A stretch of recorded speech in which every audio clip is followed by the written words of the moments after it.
이렇게 화상으로 여러분을 또 뵙게 되어서 어색하지만 참 좋습니다.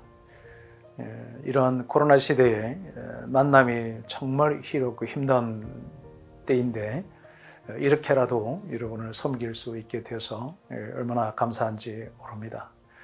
벌써 이제 시간이 제법 흘러가고 있습니다. 근데 13번째 리더의 유산 강의를 하려고 합니다. 아마도 여러분 지난주에는 좀 긴 강의를 했어서 여러 가지 생각들도 많으시고 또 새로운 의지와 결단들도 많이 하셨을 것이라 생각이 듭니다. 오늘은 좀 가볍게 우리가 함께 리더들이 갖춰야 되는 여러 덕목들 가운데 대단히 중요한 한 덕목을 여러분과 함께 상고해 보려고 합니다. 핵심의 키워드는 성실함입니다. 여러분, 성실한 리더가 공동체를 살립니다. 아니요, 공동체를 키워갑니다. 성실한 리더는 반드시 성공하게 되어져 있다. 이렇게 얘기를 해도 과언이 아닐 것입니다. 성공이라고 하는 것은 우리 하나님께서 우리 각자에게 맡겨주신 그 사명을 완성하는 것이 성공이라고 얘기할 수 있습니다. 저는 여러분, 우리 모두가 성공적인 사역, 성공적인 인생, 후회 없이 정말 후회하지 않는, 부끄럽지 않는 그런 성공적인 인생이 되기를 진심으로 바랍니다. 그러면 성실한 리더라고 하는 것은 어떤 사람을 얘기하는 건가? 또 성실하다는 것은 어떻게 하는 것인가를 우리가 함께 살펴보려고 합니다. 자, 우선 리더는 성실한 사람인 것이 틀림없습니다. 그렇죠? 여러분, 부지런하다 그리고 분주하다가 차이가 있죠. 부지런한 사람과 분주함은 다릅니다. 분주한 사람은요, 자기가 무엇을 해야 할지에 대한 우선순위가 결여되어져 있는 상태로 이것저것 굉장히 바쁘게 사는 사람들은 분주하다 그러고요. 되게 바쁜 것 같지만 자기가 질서가 있고 우선순위가 있고 체계가 있고 어떤 성과를 가지고 향하여 가는 사람을 보고 우리는 부지런하다라고 얘기합니다. 성경은 분주하라는 말은 없고요. 부지런하다라고 하는 말씀이 있습니다. 그와 똑같이 여러분, 성실하다라고 하는 것은 열심과 다른 거예요. 유사한 것 같은데 다릅니다. 물론 우리는 여러분 모두가 다 열심으로 목회를 하고 있습니다. 저는 이것에 대해서는 부인하고 싶은 생각이 별로 없습니다. 그런데 왜 결과가 나지 않을까라고 하는 거죠. 여러분, 그 원인의 차이는 뭐냐면 성실하지 않는 열심이라고 하는 것입니다. 그렇죠. 우리가 하나님께 맡겨주신 사역들이니까 어떤 일을 도모하는데 어떻게 정성을 쏟지 않겠습니까?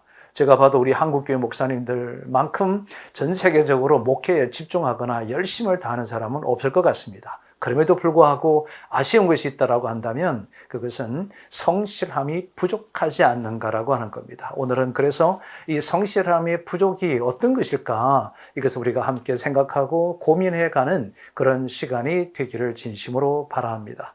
한국경제신문에서 이제 발표한 것 중에 하나가 성실한 리더의 10가지 덕목 중에 정말 우선순위의 덕목 중에 한 가지가 바로 성실함이라는 것입니다. 실제 그렇습니다. 주변에 저는 성실한 많은 목회자들을 보는데 그분들은 정말 좋은 어떤 열매를, 목회적 열매를 많이 맺는 것을 주목하고 목도할 수가 있습니다. 그러면 이런 성실성을 위하여 필요로 하는 4가지의 요소가 있습니다.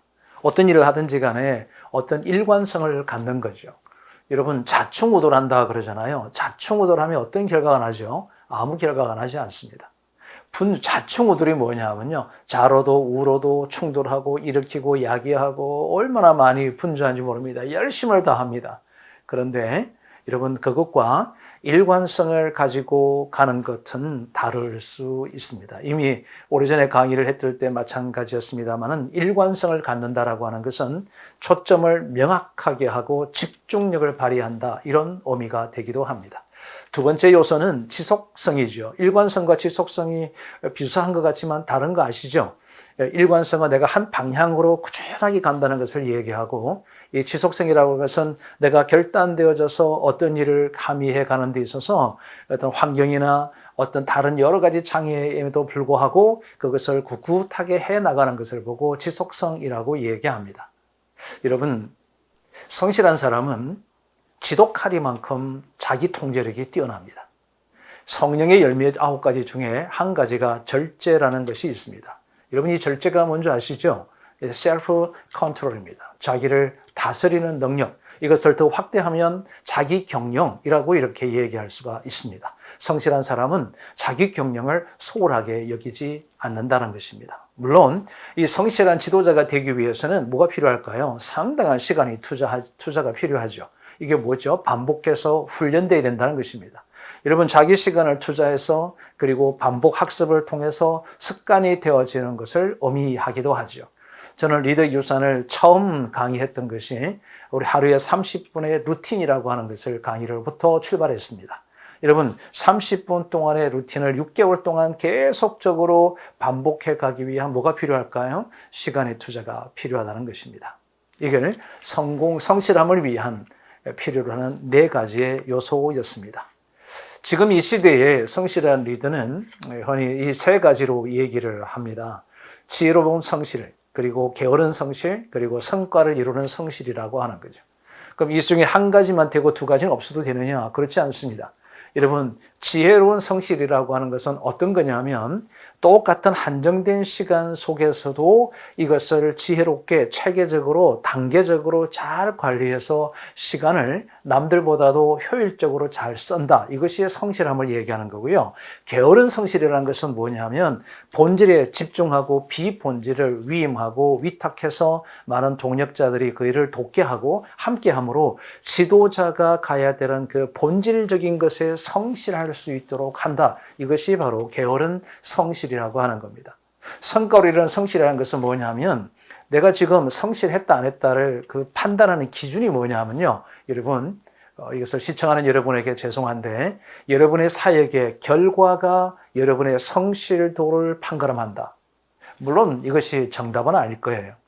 그렇지만 내가 성실하다면은 반드시 결과가 나오게 되어 있다라고 하는 가정을 놓고 본다면은 우리의 성과의 결과는 저와 여러분의 성실도를 척도하는 척도가 될 것으로 생각합니다.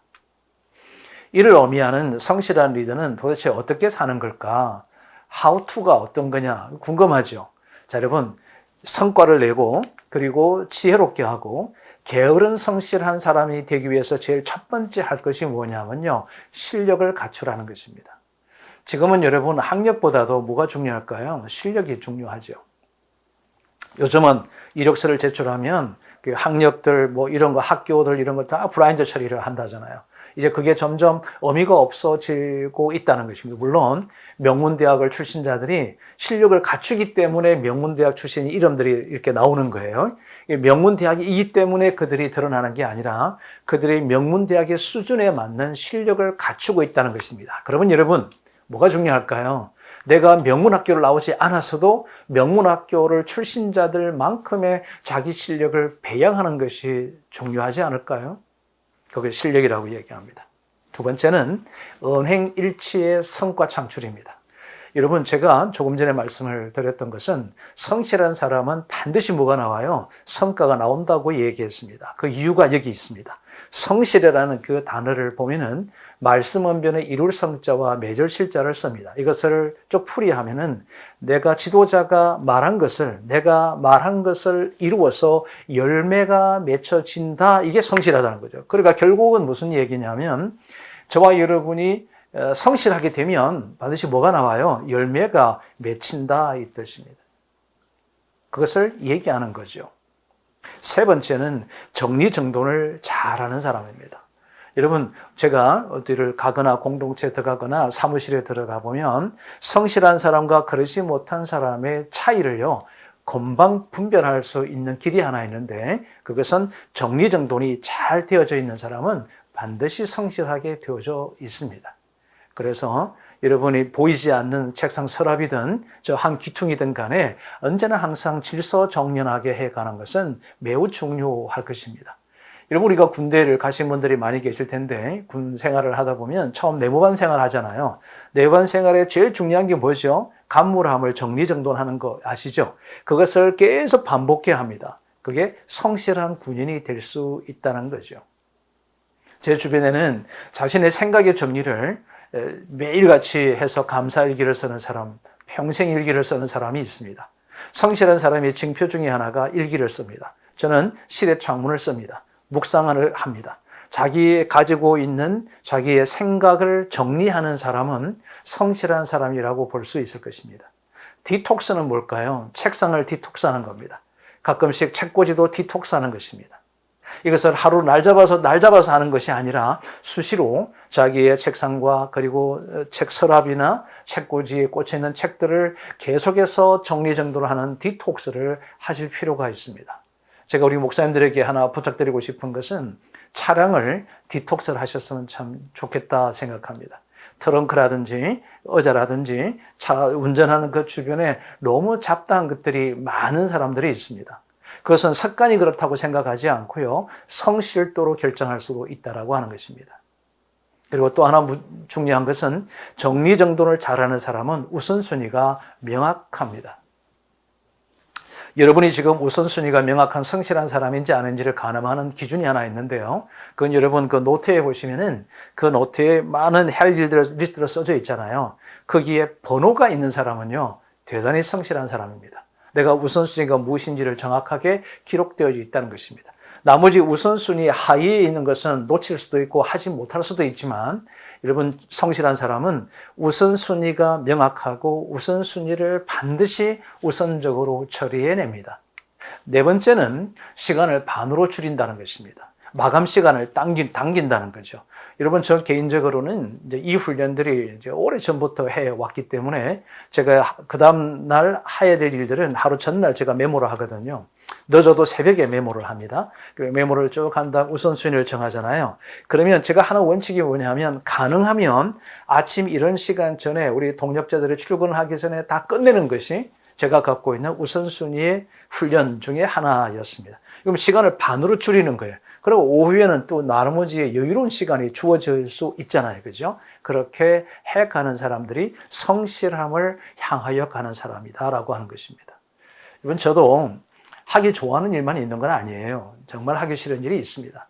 그 하는 일이 있더라도 이거는 하찮게 여겨버리고 뒤로 빼는 것이 아니라 그것을 그냥 먼저 해버리는 거예요. 여러분, 싫어하는 일을 먼저 해버리는 것이 성실한 사람들이 살아가는 삶의 모양이라고 하는 것입니다. 정직하게 사는 거죠. 하루를 살아도 우리가 홀로 있을 때도 자기 자신이 정직하게 살아갈 때 우리는 성실하다. 이 말은 무슨 얘기냐면, 어떤 내면을 성실하게 해라, 뭐 말을 성실하게 하라, 정직하게 하라, 이런 뜻이 아니고요. 내가 혼자 있어도 아무도 지켜보지 않아도 하루의 삶을 정직하게 살아라는 뜻입니다. 소홀함이 없이 살아라는 것입니다. 누가 보죠? 하나님께서 보시기니까 내게 주신 이 하루의 삶을 성실하게 살아가야 될 그 의무가 있지 않을까요? 여러분, 오늘은 저는 이 성실한 리더가 공동체를 살린다, 이 제목으로 여러분과 함께 했습니다. 여러분, 성실한 지도자로 또 성실하게 우리가 하나님 앞에 살아가며 공동체의 성도들 앞에서도 정말 성실한 하나님의 사람이 되었으면 좋겠다라고 생각합니다. 많은 교우들은 자기의 직장 생활을 갑니다. 그리고 예배 시간이 되면 또 다 함께 모여입니다. 그리고 더더욱이 헌신된 사람들은 더 많은 시간들을 교회를 위해 살아가고 있습니다. 그렇다면 적어도 저는 우리 목회자들은 하루에 8시간이라고 하는 일반적으로 평신도들이 생활하고 있는 그 시간만큼은 정말 성실하게 살아내셔야 된다라고 생각을 합니다. 다음 주에 뵙겠습니다. 여러분, 고맙습니다.